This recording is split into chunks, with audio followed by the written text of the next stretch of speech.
وأهل بيته الطيبين الطاهرين المعصومين المظلومين أما بعد فقد قال الله سبحانه وتعالى في محكم كتابه المبين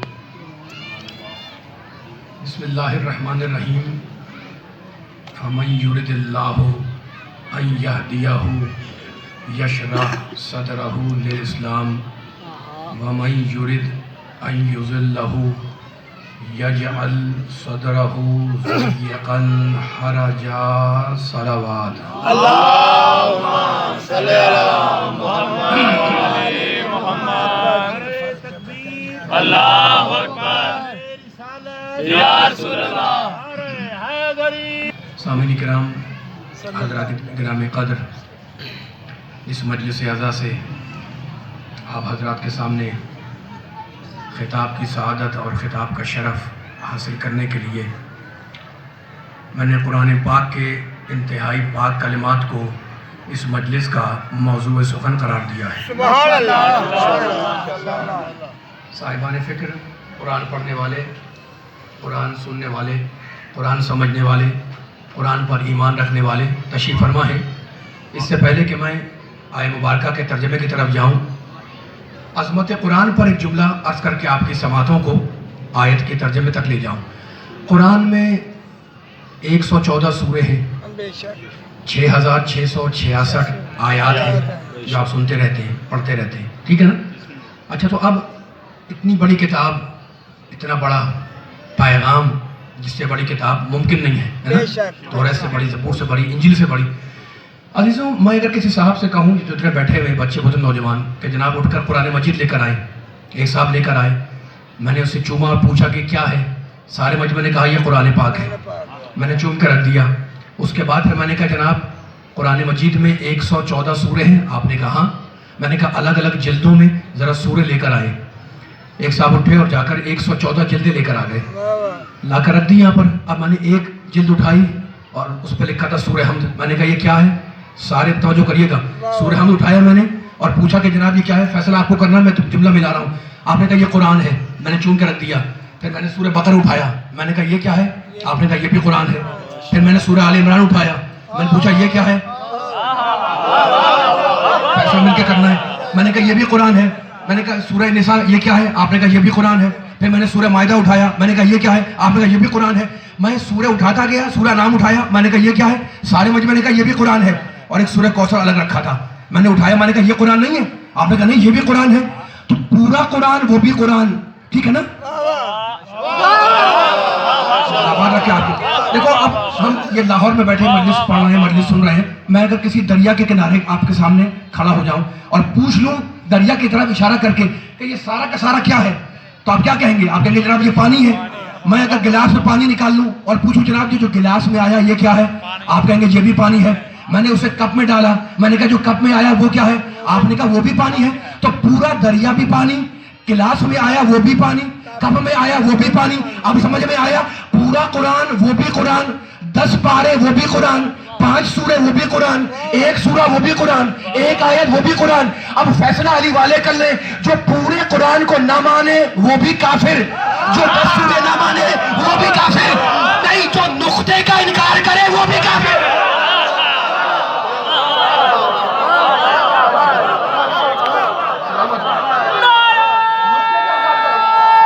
مل کے سارے مل کے ماشاءاللہ.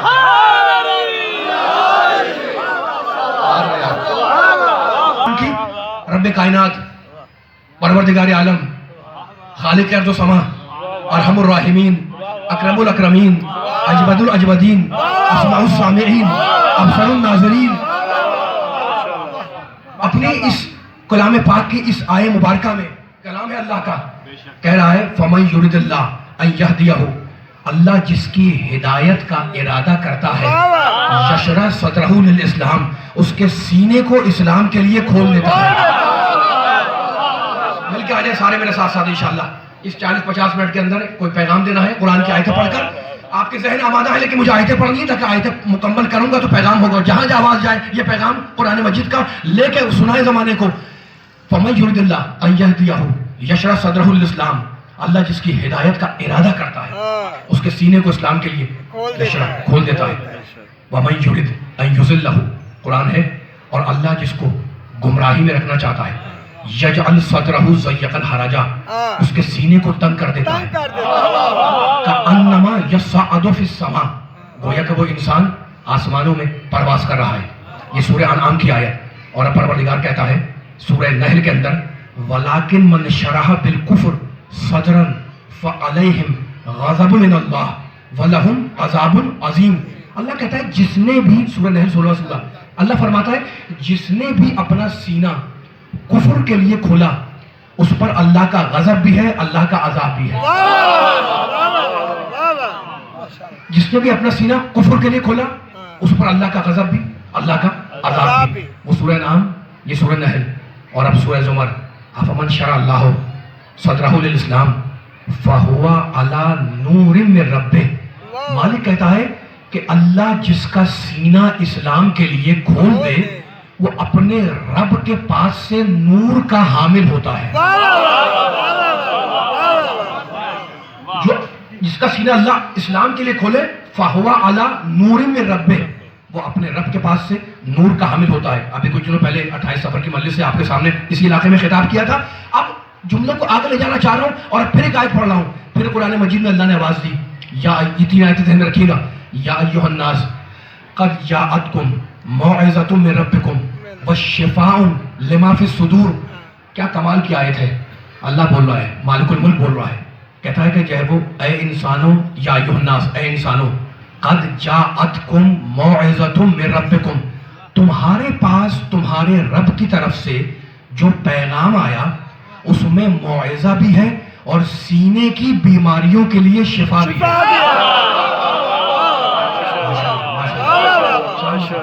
میں نے 4 آیتیں محترم سننے والوں کے سامنے پڑھی, بزرگوں کے سامنے, نوجوانوں کے سامنے, بچوں کے سامنے. آپ نے غور کیا ان 4 آیتوں میں مالک الملک نے, ارحم الراحمین نے, اور اکرم الاکرمین نے, اجود الاجودین نے سینے کا ذکر کیا ہے نا. اللہ جس کا سینہ اسلام کے لیے کھولے وہ نور کا حامل, اللہ جس کی ہدایت کرنا چاہے اس کا سینہ کھول دے. سواد دال رے صدر کہتے ہیں سینے کو, ہے نا. اچھا تو اب وجود انسانی میں دل بھی ہے, سینہ بھی ہے. اچھا دل انسان کا تنگ بھی ہوتا ہے اور کشادہ بھی ہوتا ہے نا. آپ کہتے ہیں یار دل تنگ ہو رہا ہے. اچھا دل تنگ بھی ہوتا ہے, دل انسان کا کشادہ بھی ہوتا ہے. جتنے انسان بیٹھے, میں بھی اللہ کا بندہ, آپ بھی اللہ کے بندے, وہ بھی اللہ کے بندے. اللہ نے وجود انسانی میں دل بھی رکھا, سینہ بھی رکھا, ٹھیک ہے نا. اچھا تو اب ہم نے کیا بات طے کی تھی, ہم نے کہا تھا دل تنگ بھی ہوتا ہے, دل کشادہ بھی ہوتا ہے. اب ایک جملہ کہہ رہا ہوں سننے والے کی خدمت میں. دیکھیں دل کے وسیع ہونے کا مطلب جانتے ہیں. آپ کہتے ہیں جناب فلاں انسان بڑا وسیع القلب ہے, کیا مطلب؟ مطلب یہ کہ معرفت الہی کے جمع کرنے کی اس کے دل میں صلاحیت ہے. میں نے کہا یہ کون ہے؟ آپ نے کہا بڑا وسیع القلب ہے, بڑا صاحب وسعت قلب ہے. میں نے کہا مطلب کیا ہے؟ آپ نے کہا مطلب یہ کہ معرفت الہی اس کے دل میں جگہ پا رہی ہے. تو دل کے وسیع ہونے کا مطلب کیا ہے؟ یہ آیتیں پڑھ کے پیغام دینا چاہ رہا ہوں. دل کے وسیع ہونے کا مطلب کہ معرفت کے جمع کرنے کی دل میں صلاحیت ہو. اور سینے کے کشادہ ہونے کا مطلب کیا ہے؟ سینے کے کشادہ ہونے کا مطلب یہ ہے کہ دل تک جانے کا جو راستہ ہے وہ بند نہیں ہے, کھلا ہوا ہے. ماشاءاللہ. اب ایک ذکر آ گیا ہے دل کا اور سینے کا, تو اب ایک جملہ میں کہنا چاہ رہا ہوں سننے والوں کی خدمت میں. اور وہ جملہ یہ ہے کہ دیکھیں بہت سے افراد اس ممبر سے دیکھ رہا ہوں, بچے بھی ہیں, بزرگ بھی ہیں, بہت سے بینکرز ہوں گے, بینک میں ملازم ہوں گے, کام کرتے ہوں گے. اچھا اگر کام نہیں کرتے ہیں تو بہت سو کے اکاؤنٹ بینک میں ہوں گے, مختلف بینکوں کے اندر, ہے نا, اپنا مال آپ جمع کرا دیتے ہیں. یہ تو عام سی بات ہے. اب میں پوچھنا چاہ رہا ہوں کہ جناب بینک کے خزانے میں کوئی سا بینک ہو, مال جمع کراتے ہیں آپ, تو بینک کے خزانے میں مال جمع کرنے کی صلاحیت ہے تبھی تو کراتے ہیں نا. اب 2 بجے رات کو کوئی صاحب لاہور کے کسی بینک کے باہر کھڑے ہوئے تھے, میں آیا, میں نے سلام کیا, آپ نے جواب دیا. میں نے کہا جناب یہ 2 بجے رات کو کیا کر رہے ہیں؟ آپ نے کہا میں نے کہا بینک کے پاس کیا کر رہے ہیں؟ آپ نے کہا میں آیا ہوں کہ اپنا مال بینک کے خزانے میں جمع کراؤں. میں نے کہا جمع کرا دیا؟ آپ نے کہا نہیں. میں نے کہا آپ تو کہہ رہے تھے کہ بینک کے خزانے میں جمع کرنے کی صلاحیت ہوتی ہے, تو جمع کیوں نہیں کرایا؟ آپ نے کہا صلاحیت تو ہے لیکن ٹائم دیکھیں اس تک جانے کا دروازہ بند ہے. مولا کرے میں جملہ پہنچا دو, پیچھے والے بیدار ہو جائے. میں نے کہا جمع کرا دیا؟ آپ نے کہا نہیں. میں نے کہا کیوں؟ آپ نے کہا ٹائم دیکھیں. میں نے کہا ٹائم کیا ہوا؟ آپ نے کہا رات کے 2 بج رہے. تو آپ نے کہا مال کے خزانے میں جمع کرنے کی صلاحیت تو ہے لیکن وہاں تک جانے کا دروازہ بند ہے. تو اصول کیا بنا؟ اصول یہ بنا کہ معرفت کے قبول کرنے کے لیے زمانہ بھی دیکھنا پڑے گا, وقت بھی دیکھنا پڑے گا. مولا آباد کے معرفت الہی کے قبول کرنے کے لیے وقت بھی دیکھنا پڑے گا, زمان کا لحاظ کرنا پڑے گا, مکان کا لحاظ کرنا پڑے گا. تو پورا مجمع میرے جملے کی توجہ کرے. پوری تقریر کا خلاصہ یہ ہے کہ دل ہے مرکز, دل ہے مرکز. دل کیا ہے؟ اہل دل سے بول رہا ہوں. دل ہے سینٹر, دل ہے مرکز, اور سینہ ہے اس دل تک جانے کا دروازہ. پھر سنو, دل ہے مرکز اور سینہ ہے اس دل تک جانے کا دروازہ. اب قرآن سے پوچھو کہ شیطان حملہ کہاں کرتا ہے, مجھے نہیں معلوم, لیکن قرآن نے کہا قل اعوذ برب الناس ملک الناس الہ الناس من شر الوسواس الخناس الذی یوسوس فی صدور الناس. شیطان چاہتا یہ ہے کہ سینے میں وسوسہ پیدا کر کے معرفت الہی کو دل تک جانے سے روک دے. یعنی قرآن نے بتلا دیا کہ شیطان کا حملہ مرکز پہ نہیں ہوتا, دروازے پر ہوتا ہے. اب نبی کی حدیث یاد آئی, میرے نبی نے کہا تھا میں علم کا شہر ہوں, علی اس کا دروازہ. اب جو بھی علم نبی کے دروازے پہ حملہ کرے سمجھ لو اپنے زمانے کا شیطان ہے.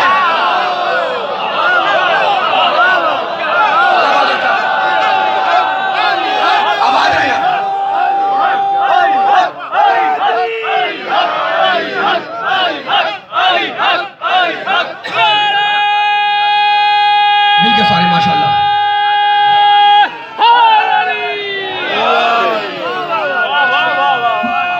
میں علم کا مدینہ ہوں, وہ علی بابوہا, اور علی ہے اس علم کا دروازہ.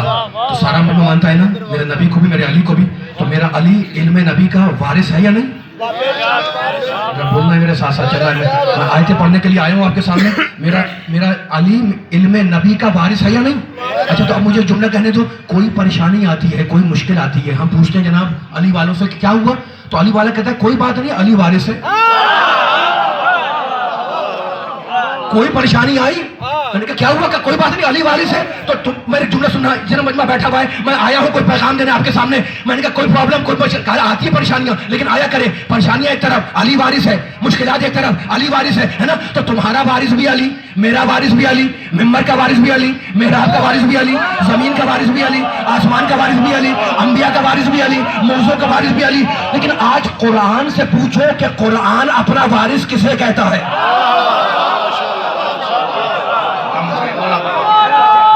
باہر پڑھنے آیا ہوں یا علی, تو جو ہے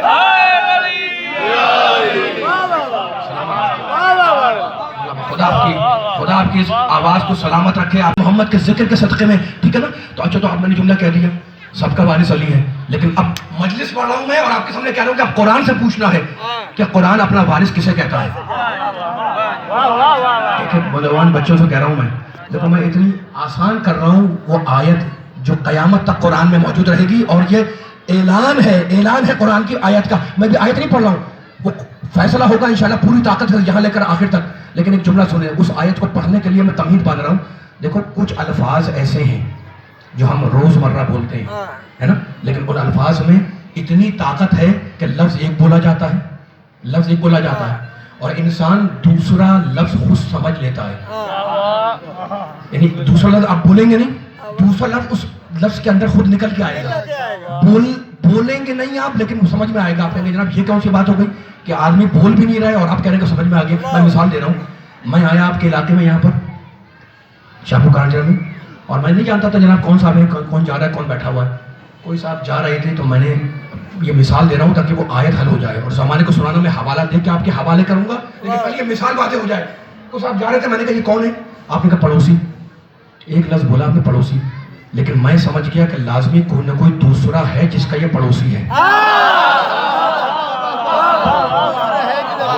سلامت رکھے, خدا سلامت رکھے. علی کا نام سن کے, علی کا ذکر سن کر جوش آنے والوں کو مولا آباد رکھے. میں نے کہا یہ کون ہے, آپ نے کہا پڑوسی. آپ نے ایک لفظ بولا, لیکن میں سمجھ گیا کہ اکیلے گھر کو پڑوسی نہیں کہا جاتا, کوئی نہ کوئی دوسرا ہے جس کا یہ پڑوسی ہے. یہ لفظ یاد رکھیے گا.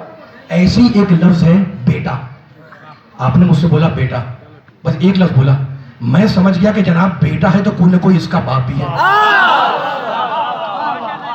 آپ نے نہ لکھا نہ آپ نے بولا، باپ نہیں بولا، آپ نے بولا صرف بیٹا، لیکن یہ اصول ہے سننے کا بھی اور بولنے کا بھی کہلائے گا، لیکن میراث نہیں کہلائے گا۔ اب میں کہنا چاہ رہا ہوں اب ہماری سمجھ میں آ گیا کہ اگر جہاں بھی لفظ میراث آئے لازمی ہے کہ وارث ساتھ میں ہو۔ اب سورہ فاطر کی آیت پڑھ رہا ہوں، جا کے زمانے کو سناؤ کہ سورہ فاطر میں اللہ نے کیا کہا۔ میرا اللہ کہتا ہے ثم اورثنا الکتاب الذین اصطفینا من عبادنا، اللہ کہتا ہے میں نے قرآن کو میراث میں دیا۔ پوچھو مسلمانوں سے کہ قرآن کب تک میراث ہے؟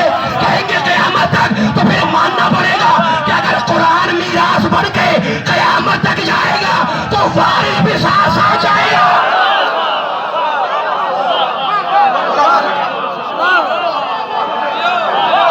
مل کے سارے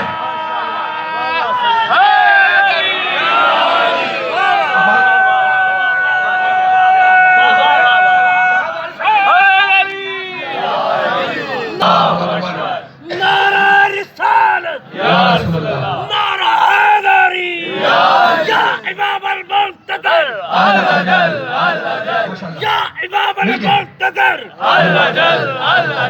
يا إمام المنتظر